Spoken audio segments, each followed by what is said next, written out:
রংতুলির নিপুণ ছোঁয়ায় আন্তর্জাতিক মঞ্চের সাফল্য ছিনিয়ে এনে সকলকে চমকে দিল এক ক্ষুদে শিল্পী। অল্প বয়সেই নিজের সৃজনশীলতার পরিচয় দিয়ে স্বর্ণপদক জিতে নজর কাড়ল। মেদিনীপুরের অল বেঙ্গল আর্ট সোসাইটি আয়োজিত আন্তর্জাতিক অঙ্কন প্রতিযোগিতায় প্রথম স্থান অধিকার করে ইন্টারন্যাশনাল গোল্ড অ্যাওয়ার্ড অর্জন করেছে তৃতীয় শ্রেণীতে পড়া অদিতি ঘোষ। আয়োজক সংস্থা সূত্রে জানা গেছে, এই প্রতিযোগিতায় ভারত ছাড়াও বাংলাদেশ, নেপাল ও ভুটানের প্রতিযোগীরা অংশগ্রহণ করেন। 4টি দেশের অসংখ্য প্রতিযোগীর মধ্যে গ্রুপ বি বিভাগে অদিতির আঁকা ছবি বিচারকদের বিচারে সেরা নির্বাচিত হয়। বিচারকদের মতে তাঁর শিল্পকর্মে সৃজনশীলতা, বিষয়বস্তুর গভীরতা এবং শিল্পচেতনার প্রকাশ বিশেষভাবে লক্ষণীয় ছিল। অদিতি হুগলি জেলার গোঘাটের রঘুবাটি অঞ্চলের গৌরাঙ্গবাটি গ্রামের বাসিন্দা। সে স্থানীয় রঘুবাটি প্রাথমিক বিদ্যালয়ের ছাত্রী। পেশায় স্কুল শিক্ষক বাবা ইন্দ্রজিৎ ঘোষ এবং মা সুপ্রিয়া ঘোষ নায়েক মেয়ের এই সাফল্যে অত্যন্ত খুশি। পরিবার সূত্রে জানা গেছে, খুব অল্প বয়স থেকেই অদিতির মধ্যে আঁকার প্রতি বিশেষ আগ্রহ ও দক্ষতা লক্ষ্য করা যায়। অদিতির বাবা জানিয়েছেন, মাত্র 2.5 থেকে 3 বছর বয়স থেকেই রং তুলির প্রতি তার ঝোঁক স্পষ্ট হয়ে ওঠে। বর্তমানে শিল্পী বিশ্বজিৎ ঘড়ুইয়ের তত্ত্বাবধানে নিয়মিত অনুশীলনের মাধ্যমে তার প্রতিভার বিকাশ ঘটেছে। অদিতির মা জানিয়েছেন, অদিতি প্রতিদিন নির্দিষ্ট রুটিন মেনে পড়াশোনা ও আঁকার চর্চা করে। অল্প বয়সেই আন্তর্জাতিক প্রতিযোগিতায় এই সাফল্য তার আত্মবিশ্বাস বাড়িয়েছে বলে মনে করছেন শিক্ষক, পরিবার এবং স্থানীয় বাসিন্দারা। খুদে এই শিল্পীর সাফল্যে এলাকায় আনন্দের পরিবেশ সৃষ্টি হয়েছে। আন্তর্জাতিক মানের প্রতিযোগিতায় তুমি প্রথম হয়েছে, কোথা থেকে সবার প্রথম খবরটা পেলে? কে দিল খবরটা? স্যার। খবরটা শুনে কেমন লাগলো? ভালো লাগলো। হ্যাঁ, ভালো লাগলো। ভালো লেগেছে। কতদিন আগে এই প্রতিযোগিতা হয়েছে? 2 সপ্তাহ। 2 সপ্তাহ আগে। তুমি কোন কোন বিষয়ের উপর ছবি আঁকতে ভালোবাসো? স্বদেশ, গ্রাম। স্বদেশ, গ্রাম। আর এই প্রতিযোগিতাটাতে তুমি কি ধরনের ছবি এঁকেছিলে? স্বদেশ। পড়াশোনার পাশাপাশি ছবি আঁকা ছাড়াও আর কি করো? নাচ গান। নাচ গান করতে পারো। বড় হয়ে কি ইচ্ছা আছে? ডাক্তার হওয়ার ইচ্ছা আছে। ছবি আঁকতে কে কে সাহায্য করেন? স্যার, মা। কি নাম স্যারের? বিশ্বজিৎ ঘড়ুই মহাশয়। তুমি এখন কোন ক্লাসে পড়ছো? 3। ক্লাস 3। কোন স্কুলে? রঘুবাটি প্রাইমারি স্কুলে। তোমার কি নাম? অদিতি ঘোষ। আন্তর্জাতিক মানে সাফল্য হয়েছে, এতে আপনার অনুভূতি কেমন? বাবা মা হিসাবে সবাই চাই তার ছেলেমেয়েরা বড় হোক, তাতে যে কোনো সাহিত্যের যে কোনো বিভাগে হতে পারে, সমাজের যে কোনো ক্ষেত্রে হতে পারে। তো আমার মেয়ের খুব অল্প বয়স, ক্লাস 3তে পড়াশোনা করছে। এই ছবি আঁকার বিষয়টা, ছবি আঁকাতে যে এত আগ্রহ এবং এই যে প্রতিভা, এটা কোন বয়স থেকে আপনি বুঝতে পারলেন? প্রথম থেকেই আমি পেশায় শিক্ষক। আমি মনে করি যে প্রথমে হ্যান্ডরাইটিংটা একটু ভালো হওয়ার দরকার, কারণ মনের প্রকাশ তো মানুষের লেখনীর মাধ্যমে প্রকাশ হয়।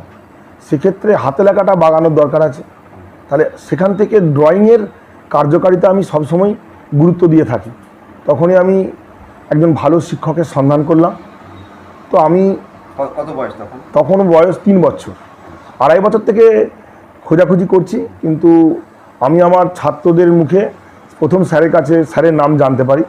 যদিও আমার বাড়ির পেছনেই বা আমার কাছাকাছিই থাকেন, কিন্তু আমি আমার ছাত্রের মুখ থেকেই স্যারের নাম প্রথম পেয়েছি, কন্ট্যাক্ট নাম্বারও পেয়েছি। আচ্ছা, এই অদিতির যে শিল্প চর্চা, এটাকে এগিয়ে নিয়ে যাওয়ার জন্য আপনারা অভিভাবক হিসাবে ভবিষ্যতে আপনাদের পরিকল্পনা কী আছে? আমি চাই পড়াশোনাটার সঙ্গে সঙ্গে যে নাচ গান আঁকা সেগুলো সমান তালে চালাতে চাই, এবং যিনি স্যার আছেন তিনি গাইড করবেন, তিনিই বলবেন চলার পথে আর কোনো কিছু এক্সট্রা কিছু লাগবে কি না, কারো সাহায্য চাই কি না, সেটা স্যার যেমনভাবে বলবেন। কারণ আমি আঁকাটা ঠিক বুঝি না, আমি পড়াশোনাটা বুঝি। তাহলে যিনি যেটা বোঝেন, যদি তার পরামর্শে চলা যায়, তাহলে আমার মনে হয় অদিতির ঠিকঠাক বিকাশ সম্ভব। আমরা তো দেখলাম বিভিন্ন পুরস্কার, সার্টিফিকেট অদিতির কাছে আছে। তো এই যে সাফল্য, আপনাদের গ্রামের মানুষ বা অদিতির স্কুল বা আত্মীয় পরিজন থেকে কীরকম প্রতিক্রিয়া পাচ্ছেন? যারা আমাকে ভালোবাসে, যারা আঁকাকে ভালোবাসে, তারা প্রত্যেকেই খুশি হয়েছে। এবং তারা আমাকে অনেকে ফোন করেছে, অনেকে খুশির ওই যে অ্যাওয়ার্ড, সেই অ্যাওয়ার্ডটা দেখতে আসার জন্য বলেছে আমরা যাব সময় পেলে, এটা বলেছে। মানে তারা এক কথায় খুশি। এখনও সবাইকে আমি বলে উঠতে পারিনি, যজন বন্ধুবান্ধব জানে বা দেখেছে তারাই জেনেছে। আপনার নাম? আমার নাম ইন্দ্রজিৎ ঘোষ। সন্তান মানুষের ক্ষেত্রে একটা মায়ের ভূমিকা থাকে এবং সেটার মূল্য বলে বোঝানো যায় না। তো অদিতিকে একবারে ছোট থেকে কিভাবে এই শিল্পচর্চার ক্ষেত্রে আপনি সাহায্য করেছেন? আমি সাহায্য করেছি বলতে স্যার দেখিয়েছেন, আমি স্যারের কথা অনুযায়ী কোন দিকটা ঠিক করার দরকার, হয়তো মাথার কোনো অংশের গণ্ডগোল হচ্ছে, আমি সেটা স্যারের কাছে বসে দেখেছি। আমি ওকে বলেছি এটা ঠিক হচ্ছে না, এরকম করে কর। বসতে চাইছে না হয়তো পড়তে, আমি জোর করে পড়তে বসাইছি। আঁকতে বসতে চাইছে না, জোর করে আঁকাচ্ছি। এরকম করে মানে সবসময় গাইডেন্স করে করে একটা ছবি কম্পিটিশান আঁকতে যাওয়ার আগেও অন্তত মিনিমাম 20 থেকে 30 বার প্র্যাকটিস করে বাড়িতে। প্র্যাকটিস করিয়ে যাতে একদম কোনো রকম টাইমের আগে যাতে কমপ্লিট করতে পারে সেরকমভাবে তৈরি করায়, সেরকমভাবে করেছে। আপনি তো বলছিলেন অদিতি গান শেখে, নাচ শেখে, পড়াশোনা এবং একসঙ্গে বাকি যে জিনিসগুলো করা, কীভাবে সময়টা ম্যানেজ করতেন?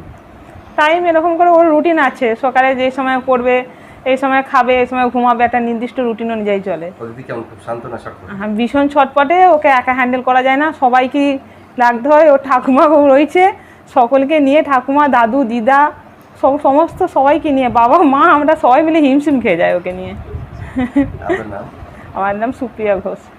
আপনি অদিতির মা? হ্যাঁ। আপনি তো অদিতির শিক্ষক, তো এই অদিতির আঁকার বিশেষত্ব কোন গুণটা আপনার সব থেকে বেশি মুগ্ধ করে? সব থেকে ভালো লাগে অদিতিকে আমি যেমনটি বলি ও তেমনটি করার চেষ্টা করে। আর আমি যদি বলে যাই এই সপ্তাহে 15 বার অভ্যাস করতে হবে, অদিতি করে। আর অদিতির মাকে আমি দায়িত্ব দিয়ে যাই যে আমি কিন্তু পরের দিন এসে 15টাই দেখবো, কিন্তু অদিতির মা লেগে থাকেন, যেখানে যা সমস্যা হয় সঙ্গে সঙ্গে ফটো তুলে পাঠিয়ে দেন ফোনেতে। আমি দেখে বলে দিই যে এইখানটা সমস্যার সমাধান করতে হবে বা এইখানটা এইরকম হবে, আমি আবার স্কেচ করে হয়তো দেখিয়ে দিই, কিন্তু করে রাখে। অদিতিকে যেই রকমটি বলি ওর ক্ষমতা অনুযায়ী করে রাখে ও। আপনি তো বললেন এটা আন্তর্জাতিক মানে প্রতিযোগিতা, কোন কোন দেশ অংশগ্রহণ করেছিল? এতে ভারত, বাংলাদেশ, ভুটান, নেপাল। কতজন স্টুডেন্ট ছিল? প্রায় 90,000-এর মতো। তো এই আন্তর্জাতিক মানের প্রতিযোগিতা, অদিতির মতো একটি মেয়ে ক্লাস 3-তে পড়ে, একদম ছোট, কিভাবে প্রস্তুত করলেন? যখনই দেখলাম যে ও ব্লক থেকে ডিস্ট্রিক্টে গেছে, তখন আমরা রাত দিন লড়াই করলাম। অদিতিকে আমি চাপ দিয়ে দিই লড়াই করলাম। তারপর দেখলাম যে ওকে দিয়ে কিছু হবে, দেখি আর লড়াই করে দেখি। তারপর ও যখন স্টেট লেভেলে আবার কম্পিটিশন হলো বোধহয় 1 তারিখে গিয়ে আমরা সবাই মিলে একটা গাড়ি করে গেলাম, গিয়ে ব্যাস অদিতি তার যতটুকু ক্ষমতা অনুযায়ী লড়াই করেছে। তাতে দেখলাম যে অদিতি খুব ভালো ছবি, মানে ছবিটা খুব ভালো ফুটিয়ে তুলেছিল। আমি ঠিক যেই জায়গাগুলো তার ভুল ত্রুটি ছিল বলেছিলাম, ও সেইগুলোকে শুধরে নিয়েছিল, আর ছবি খুব সুন্দর হয়েছিল। এই শিক্ষক হিসেবে ইন্টারন্যাশনাল গোল্ড অ্যাওয়ার্ড পাওয়াটা আপনার কাছে কতটা আনন্দের এবং আপনি কিভাবে দেখছেন? খুবই আনন্দের, খুব আনন্দ করছি। আমি আমার অন্যান্য স্টুডেন্টদেরকে বলছি, দেখ অদিতি এইটুকু মেয়েটা এত বড় পুরস্কার পেলো, আমাদের লড়াই কিন্তু আরও বাড়লো, আমরা আরও ভালো করে কাজ করব। আগামী দিন যেসব প্রতিযোগিতা থাকবে যেন একটা পুরস্কার বাইরে কেউ না যায়, সব কিন্তু আমাদের চাই, এইভাবেই লড়াই করবো আমরা। তো অদিতির মতো আরও তো ছেলেমেয়েরা আপনার কাছে অঙ্কন শিক্ষা নেয়, তো আপনি কি মনে করেন এরকম যারা বাচ্চারা আছে এদেরকে প্রতিভার বা এদের শিল্পচর্চার ক্ষেত্রে আরও কিছু ধরুন সরকারি দিক থেকে কোনো পরিকাঠামোর দরকার আছে বলে মনে করেন? এবার ধরুন আমি এমন বাড়িতে যাই যারা আমার পারিশ্রমিকটা দিতে তাদের খুব কষ্ট হয়, সেইখানেতে আমি তারা যেমনটা দেয় আমি তেমনটা নিই। কিছু ব্যাচ আছে আমার যেমন, সেখানে আমি একদম ন্যূনতম বেতনে নিই, কারণ আমি জানি সেই সব এলাকার ছেলেমেয়েরা আমি যদি বেতন বাড়িয়ে নিই তারা হয়তো শিখতে পারবে না। আজকে 20 জন আসছে, কালকে দেখবো আমার বাড়ানোর পর হয়তো দেখবো 5 জন আসছে। একদম তাই। আমি জানতে চাইছি সরকারের পক্ষ থেকে কি এই বিষয়ে কোনো বিশেষ না সরকারের বিষয় থেকে কোনো কিছু দরকার আছে?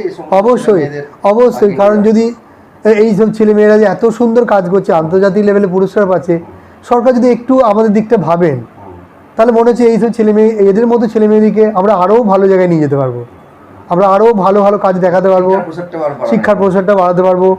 এমন গ্রাম আছে সেখানে এখনও আঁকার টিচার কেমন তারা চোখে দেখেনি, আমরা সেই সব জায়গাগুলোতেও যাচ্ছি, দেখছি আমাদের যাওয়া আসে তেল খরচ ওঠে না, তবু আমি 10টা 12টা 15টা ছেলেকে শেখাই, কারণ শিখুক তারা। আচ্ছা, ভবিষ্যতে অদিতিকে কোন আর্ট ফর্মে, অয়েল পেন্টিং বা জল রং, মানে কোন দিকে পারদর্শী করার আমরা চিন্তা ভাবনা? আমার প্রাথমিক স্টেজটা পাওয়ার পর জল রং করবে অ্যাক্রিলিক করবে, অয়েল করবে। আমি যতটুকু জানি আমি সবটা দেওয়ার চেষ্টা করবো। কোন দিকে পারদর্শী তো আমার যে অ্যাক্রিলিকটা দিয়ে করবে, অয়েলটাও ভালো জিনিস, অয়েলটা অনেক সময়, আর এই চটপটে অ্যাক্রিলিকটা খুব তাড়াতাড়ি শিখতে পারবে। আর আমার নাম বিশ্বজিৎ ঘরুই, ব্যাস আমি অদিতির আঁকার শিক্ষক। শীততাপ নিয়ন্ত্রিত অত্যাধুনিক রেস্টুরেন্ট ময়ূখ রেস্টুরেন্ট। এখানে পাবেন চাইনিজ, পোলাও, বিরিয়ানি, তন্দুরি সহ সমস্ত রকম খাবার। এছাড়াও কাস্টমারদের সুবিধার্থে হোম ডেলিভারির বিশেষ ব্যবস্থা রয়েছে। পাশাপাশি যে কোনো অনুষ্ঠানের জন্য ভাড়া দেওয়া হয়। আমাদের ঠিকানা থানাকুল হেলান সংলগ্ন তিলক চক। Phone number 8617492616 9732162360। সেরা খাবারের স্বাদ পেতে আজই আসুন ময়ূখ রেস্টুরেন্টে।